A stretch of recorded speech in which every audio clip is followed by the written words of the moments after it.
Exercício 6. Na figura abaixo estão os gráficos de duas funções reais de valores reais f e g.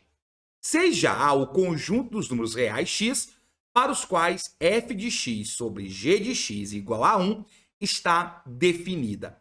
Pode-se afirmar que o conjunto A, e aí você tem, possui 2 elementos, possui 3 elementos, possui 4 elementos, ou é conjunto vazio.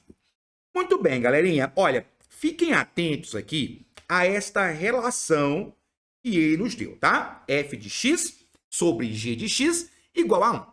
Bom, veja, se f de x, e eu vou até apagar aqui pra gente, para eu poder ter um espaçozinho um pouco maior aqui, ó, se f de x dividido por g de x é igual a 1, nós temos que fazer algumas observações, tá?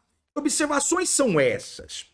A primeira observação é que o g de x está na parte de baixo da fração. E você se lembra que quando a gente conversou sobre domínio de função, eu disse para vocês que uma regra inexorável do universo é que nós não podemos ter divisão por zero, certo? Então, g de x não pode ser zero. Tudo bem? Beleza? Agora, além disso, se você pegar essas duas, essa expressão, essa igualdade, na verdade, e multiplicar cruzado, nós vamos ter que f de x é igual a g de x vezes 1. Ou seja, f de x é igual a g de x.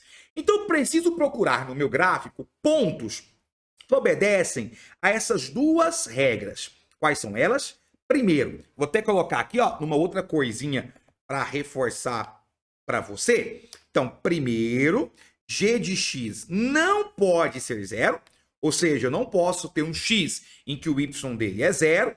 E segundo, são pontos em que as duas funções se igualam.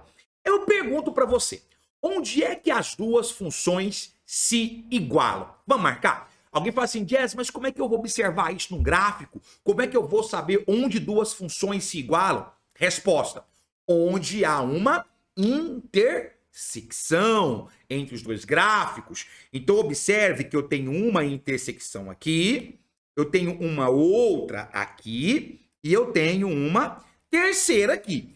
Então, alguém que pensar só por essa condição vai falar assim, tem 3 pontos que obedecem à condição de f de x ser igual a g de x. Então, essa é a resposta. Vou até chamar aqui, ó. Aqui é o ponto A, aqui o ponto B e aqui o ponto C. Só que tome cuidado, eu não tenho só essa restrição. Eu tenho uma outra restrição, que é essa aqui. O meu y não pode ser zero. E quando eu olho para esses pontos aqui, o ponto A, o ponto B e o ponto C, eu percebo que o ponto A não obedece a essa regra, porque o ponto A está em cima do eixo X. Jess, o ponto B não está em cima do eixo X? Não, ele está um pouquinho fora. Se observar aqui na ponte do lápis, tem um espaçozinho aqui em branco, tá vendo?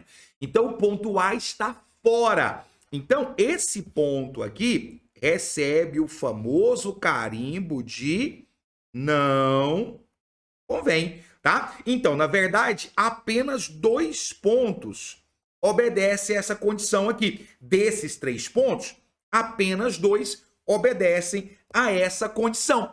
Conclusão, então, o nosso conjunto solução, tá? O conjunto A possui, que não é esse A aqui, tá bom? Que é o de ponto. O conjunto A possui apenas 2 elementos.